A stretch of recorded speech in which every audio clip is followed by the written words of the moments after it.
আসসালামু আলাইকুম। যেহেতু শীতকাল পড়ে গিয়েছে, শীতকালে তো কত ধরনেরই ভাজা পোড়া খেতে ইচ্ছা করে। সন্ধ্যার পরে যে একটা শীত পড়ে, চায়ের সাথে যে কোনো নাস্তা। তো আজকে আমি দুটি নাস্তার রেসিপি আর কি তৈরি করেছি। সেটা আমি আজকে আপনাদের সাথে কিছুটা হলেও শেয়ার করব আর কি।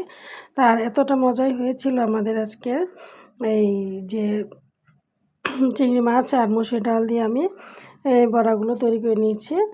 আর এখানে সব ধরনের মশলা দিয়ে দিয়েছি বড়া ভাজার জন্য। আর পেঁয়াজগুলো ফ্রিজে ছিল, সেখান থেকে বের করে দিয়ে দিয়েছি।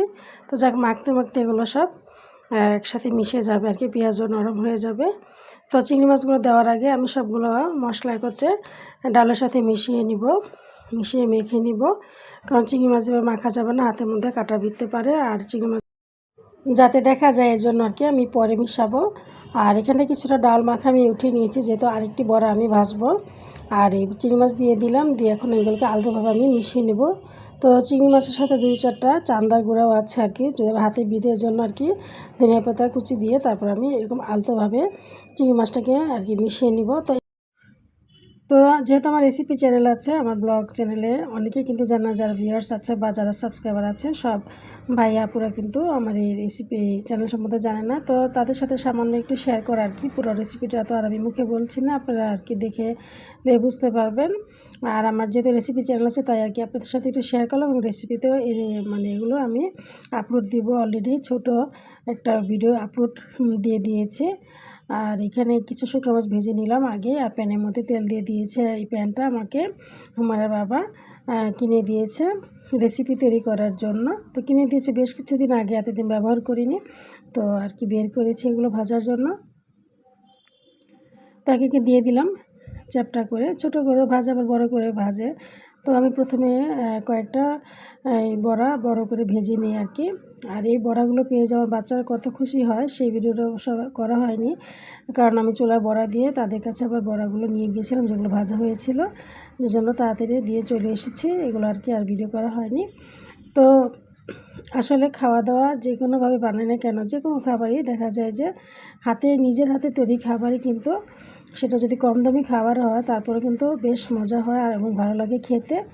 আর শীতের দিন তো যে কোনো ভাজা পোড়া আমরা বাঙালিরা কিন্তু খেতে পছন্দই করি। গরম গরম চায়ের সাথে কিন্তু যে কোনো ধরনের বড়া পাকোড়া বা যে কোনো কিছুই খেতে ভালো লাগে।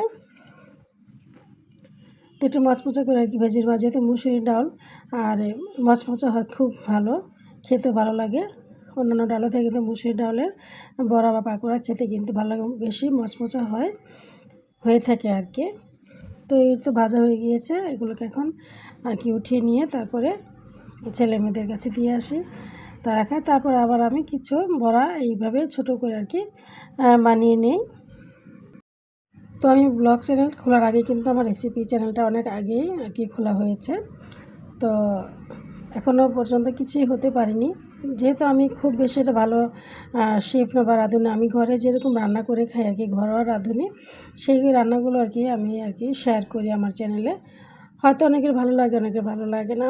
যাদের ভালো লাগে তারা দেখে, কেউ লাইক দেয়, কেউ দেয় না, এরকম আর কি। তো সাবস্ক্রাইবার মোটামুটি মাশাআল্লাহ আছে, কমও না আবার খারাপও না। তো আলহামদুলিল্লাহ লেগে থাকি, একদিন না একদিন অবশ্যই আশা করি কিছু না কিছু হব বা হতে পারি ইনশাল্লাহ। তো এই তো ভেজে নিয়েছি শুকনো মরিচ দিয়ে আর কি পরিবেশন করছি। তো এভাবে কিন্তু আমরা যখন মাঝে মাঝে রাস্তায় হাঁটতে বের হই সন্ধ্যার পরে, দেখা যায় যে কোনো একটা রাস্তার কোনার মধ্যে বা একটা কারেন্টের খুঁটির নিচে দাঁড়িয়ে কিন্তু একজন লোক বা যে কোনো বয়স্ক বা যে কোনো বয়সেরই হোক, এরকম বড়া ভাজে।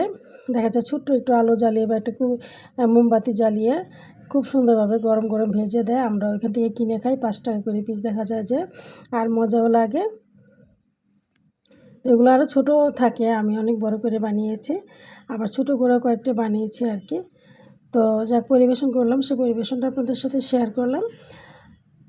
আর অনেক মজা হয়েছিল মাশাআল্লাহ খেতে। আর নিজের হাতে তৈরি যে কোনো খাবারই তো মাশাআল্লাহ মজা হয়, সেটা কম দামি হোক বা দামি খাবারই হোক না কেন। তো নিজে একটু খেয়ে তারপরে ছেলে মেয়েদের কাছে নিয়ে যাই, ওটাকে পরিবেশন ক্ষেত্রে টেস্ট করলাম। তো আরেকটু যে ডাল মাখা রেখে দিয়েছিলাম, সেটা একটা ডিম দিয়ে দিলাম, আর দিয়ে তারপর আমি ডুবো তেলে ভেজে নিই, যেভাবে আমরা যে রমজান মাসে পেঁয়াজু বা ভেজে থাকি, যে এভাবে ভেজে নিই।